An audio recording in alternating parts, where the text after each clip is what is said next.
Hi friends. வாழ்க்கை எல்லாருக்கும் ஒரு பொதுவான ஆசை இருக்கும். அது நிம்மதியா வாழணும்.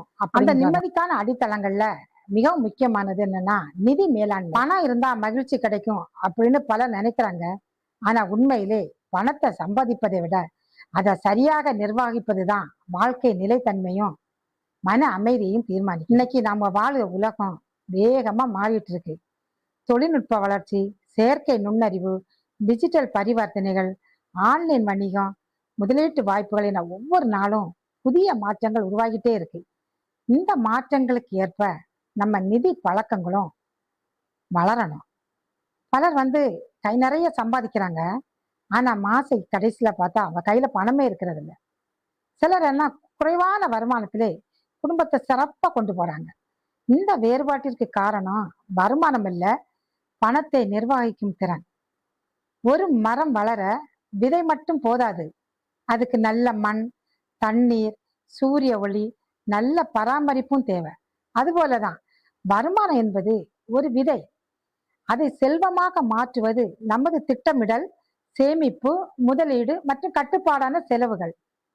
இந்திய காலத்துல சமூக வலைத்தளங்கள் நம்மள ரொம்ப பாதிக்குது. மற்றவங்க வாங்கும் பொருட்களை பார்த்து நாமும் வாங்கணும் அப்படின்ற ஆசை வருது.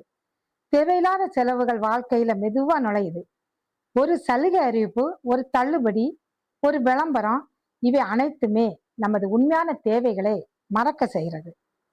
அதனால முதல்ல நாம் நம்மிடம் ஒரு கேள்வி கேட்கணும். நான் செலவு செய்கிறேனா அல்லது என் உணர்ச்சிகள் தான் என்னை செலவு செய்ய வைக்கிறதா? இந்த ஒரு கேள்வி பல தவறான செலவுகளை தடுக்க உதவும். நிதி சுதந்திரம் என்பது கோடீஸ்வரராக மாறுவது அல்ல. உங்கள் வருமானம் எவ்வளவு இருந்தாலும் அதற்குள் அமைதியாகவும் தன்னம்பிக்கையுடனும் வாழ முடிவதே உண்மையான நிதி சுதந்திரம். ஒரு சிறிய பழக்கத்தை இன்னையிலிருந்து தொடங்குங்க.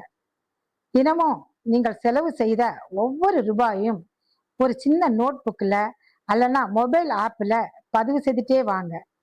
ஒரு வாரத்திற்கு பிறகு அதை பாருங்க. உங்களுக்கு ஆச்சரியம் காத்துட்டு இருக்கும். எவ்வளவு தேவையற்ற செலவுகள் நடந்திருக்கு என்பதை தெளிவாக அறிய முடியும். பணம் என்பது வெறும் காகிதம் இல்லை, அது நமது நேரத்தின் மதிப்பு. நாம் வேலை செய்து செலவழித்த நேரத்தின் வடிவமே பணம். எனவே ஒவ்வொரு செலவும் நமது வாழ்க்கையின் ஒரு பகுதியை பயன்படுத்துவதாகும். ஒரு விவசாயி விதையை முழுவதுமாக அவன் சாப்பிட மாட்டான்.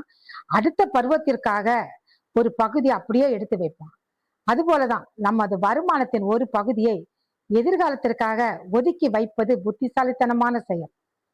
நிறைய பேரு சம்பளம் அதிகமான பிறகு சேமிக்கலாம் அப்படின்னு நினைக்கிறாங்க. ஆனா உண்மையில் சேமிப்பு பழக்கம் வந்த பிறகுதான் செல்வம் உருவாக தொடங்குகிறது. நிதி மேலாண்மையின் முதல் விதி மிகவும் எளிமையானது. முதலில் உங்களுக்கே பணம் கொடுங்கள். அதாவது சம்பளம் வந்தவுடன் அனைத்து செலவுகளையும் செய்து மீதமுள்ள இதை சேமிக்க வேண்டாம். முதல்ல சேமிப்புக்காக ஒரு தொகையை ஒதுக்கி வச்சுட்டு மீதமுள்ள தொகையை நாம நம்ம செலவுக்காக செலவழிக்கலாம். இதுதான். இது ஆரம்பத்துல சற்று கடினமாக தான் இருக்கும். ஆனா சில மாதங்களில் இது ஒரு நல்ல பழக்கமாக நமக்கு மாறிடும்.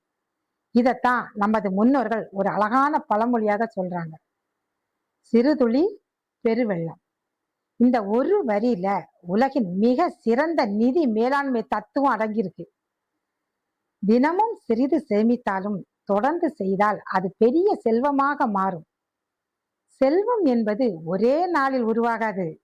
அது ஒவ்வொரு நாளும் நாம் எடுக்கும் சிறிய புத்திசாலித்தனமான முடிவுகளின் கூட்டுத்தொகையாக உருவாகிறது.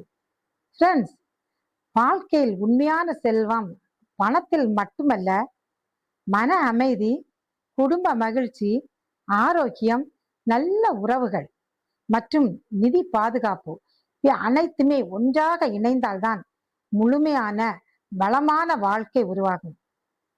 அடுத்த பகுதியில வருமானத்தை எப்படி திட்டமிடுவது, செலவுகளை எவ்வாறு கட்டுப்படுத்துவது, அவசர நிதி ஏன் அவசியம் மற்றும் சிறிய பழக்கங்கள் எவ்வாறு பெரிய செல்வத்தை உருவாக்குகின்றன என்பதை பற்றி விரிவாக பார்ப்போம். நன்றி. மீண்டும் அடுத்த பகுதியில் சந்திப்போம். வணக்கம்.